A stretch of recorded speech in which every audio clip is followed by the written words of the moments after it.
That can't work. One man, one vote cannot work in a plural society. Rather, each group in a plural society must be recognized as a unit of the state. They did it in Lebanon.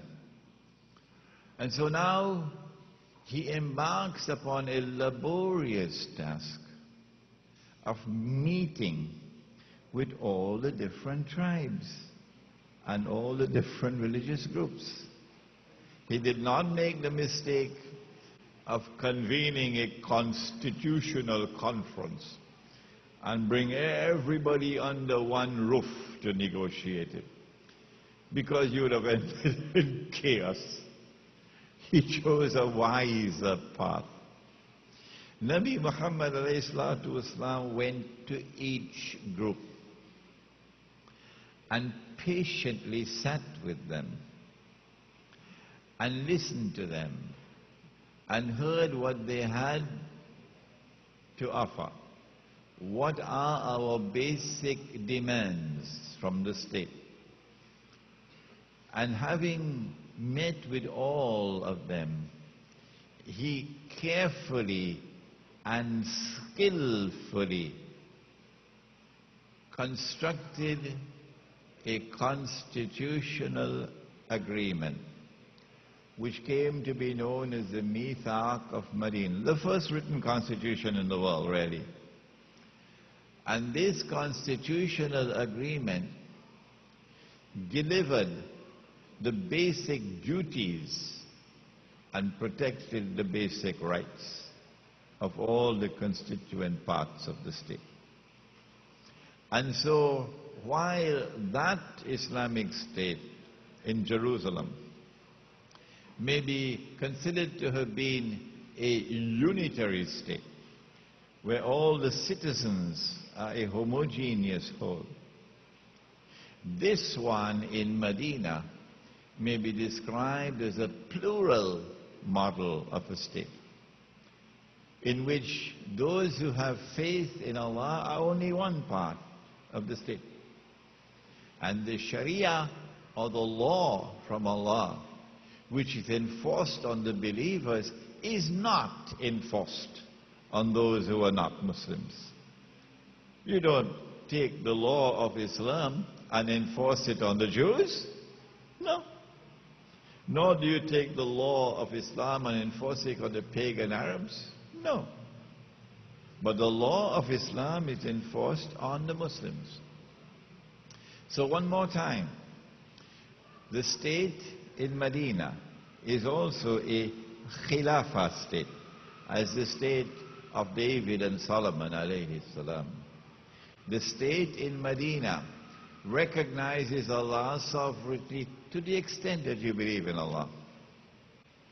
It recognizes Allah's supreme authority to the extent that you believe in Allah. And it recognizes Allah's law as the supreme law to the extent that you belong to the community of those who believe in Allah. So you may want to call this a democratic state, huh?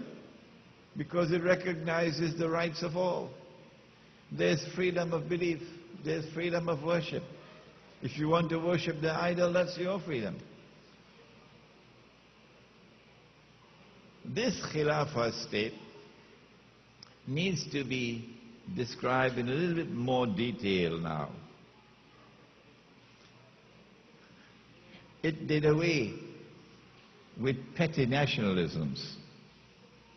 You may belong to a tribe called the Aus or another tribe called the Khazraj. You may be Muhajirun from Mecca, you may be Ansar from Medina. But you are now members of a universal community that supersedes petty nationalism. You're Muslim. And once you are a Muslim, you are the brother of every other Muslim. It doesn't matter whether he was born in Medina or whether he came from outside of Medina, you all have equal status as citizens of this state to the extent that you belong to this community. And so emerged an Islamic state,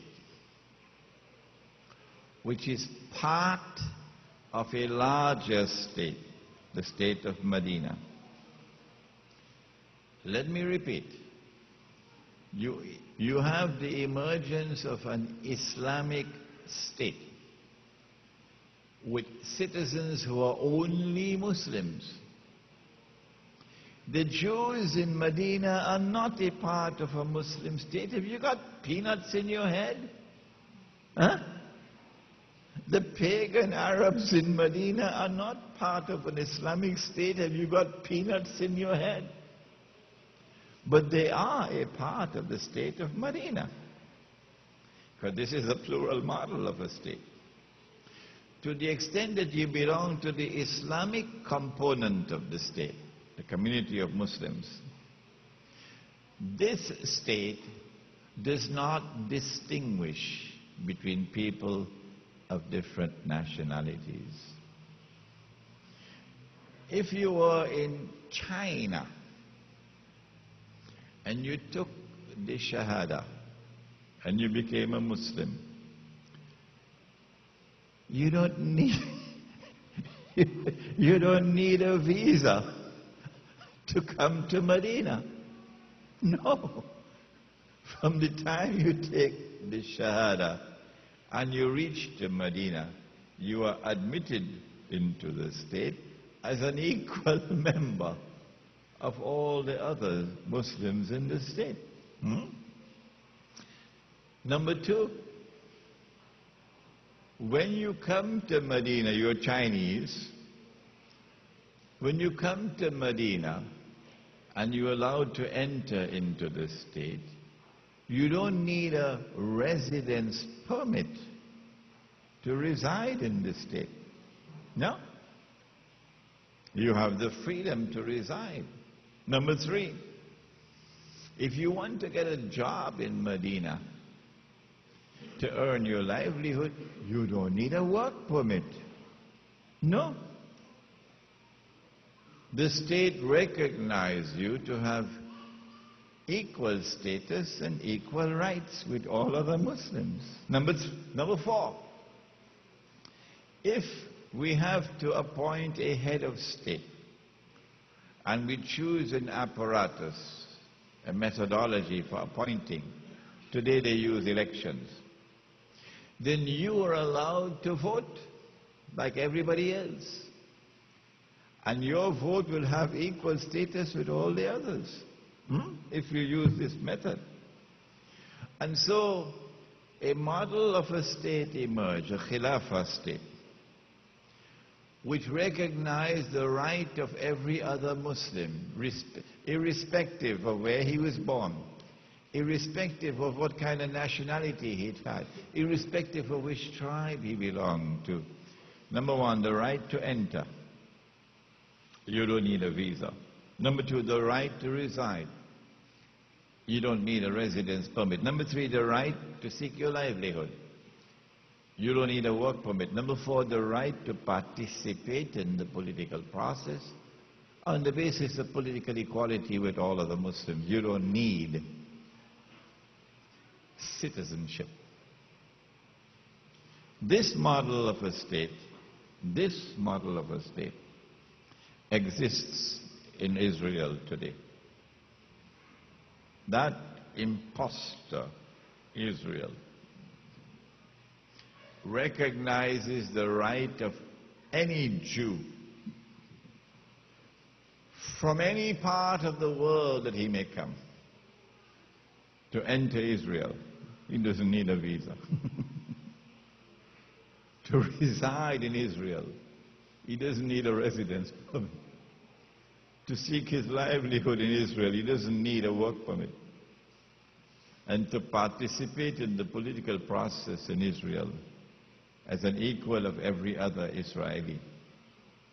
Because once he comes to Israel, he's given citizenship, Israeli citizenship. That model